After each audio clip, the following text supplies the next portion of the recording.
pictures were not invented until 20 years afterward. By that time, he was no longer the handsome young man of the spectacular campaign.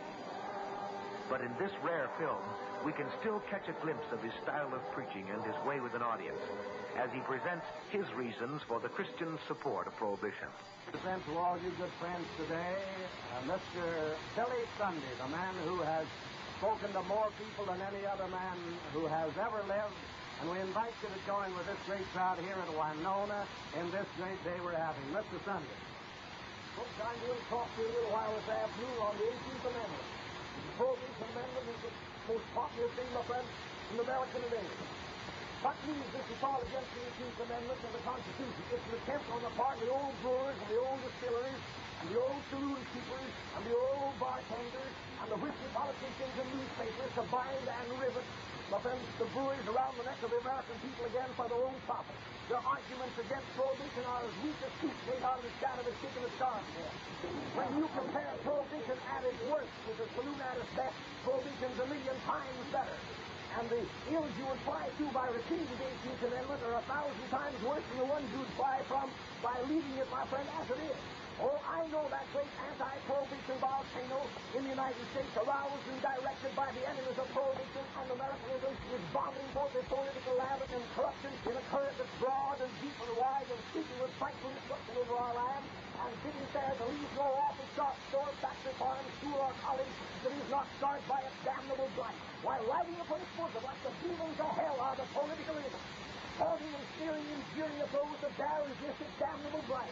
I may be crushed by it, but bow to it I never will. Oh, history tells us many free countries have lost their liberty. America may lose hers.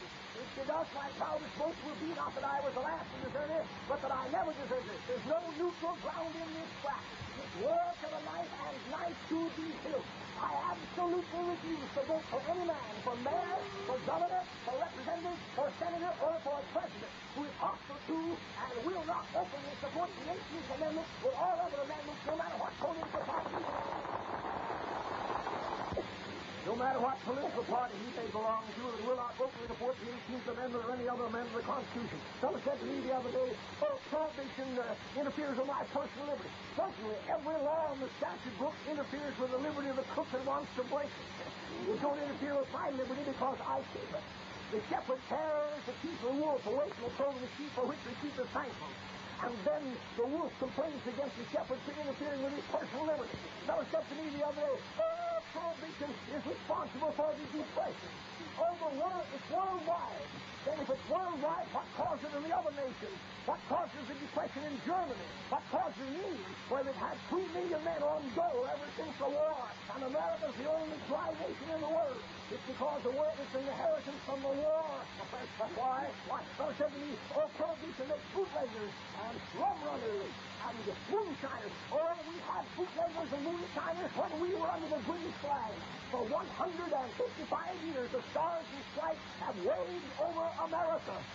We've had bootleggers, we have them now. Like a fellow wrote to a doctor and said, dear doctor, I had a wart on my face and weighed 1.5 pounds. After taking 12 bottles of your medicine, my face is gone, but the wart is there yet. Well, the saloons are gone, the brewers are gone, the distillers are gone, but the bootlegger and the moonshiner, my friend, he's here yet in the thing. Fellow said, well, we're drinking more whiskey and poison whiskey. If so, why is the death rate in America is less than it's ever been in the history of the United States, my friend? Oh, will briars and thorns and thistles cause the wheat fields to produce more and better wheat? Is the vegetable around here good nourishment for the Savior? Will a lightning bolt pull the tree and more delicate verdure?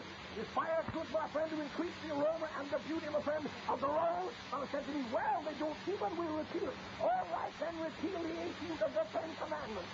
They don't keep the 10 Commandments. They lie, they steal, they commit adultery, they murder, and yet you know without the 10 Commandments there'd be no civilization. You know that society and civilization rests on morals. Morals rest on religion. Religion rests on faith in God and in Jesus Christ. over the Mexican border 1,500 miles long, and the Canadian border 3,000 miles long, and the Atlantic and the Pacific border 5,000 miles long, and Cuba and Bermuda just next door, and the most thoroughly organized gang of thugs and the cutthroats on the hunger this side of hell. It's no easy job, I want to tell you. A leading lawyer in Chicago said the other day that 90% of the rum runners, the hijackers, the bootleggers, my friends, and the riffraff here, they are born of foreign parents, and that 70% of them have never been naturalized. I say deport every unnaturalized lawbreaker. I say take away the citizenship papers from every man that's been naturalized when he shows himself a crook, and on second offense, deport him also. America's going to be run by Americans, cost what it will. And whenever a man, I accept with them and stand with open arms, welcome any man from any country. But when they leave the foreign land and come to America to build homes and rear their families and live under the protection folds of the Stars and Stripes, they offer themselves to the land of their adoption. They leave their damnable Indian ideas back across to see where they came from. America is no place for a dictator to live in. And there's no place beneath the Stars and Stripes for the arm that will not defend it and for the heart that doesn't love it in the world. No.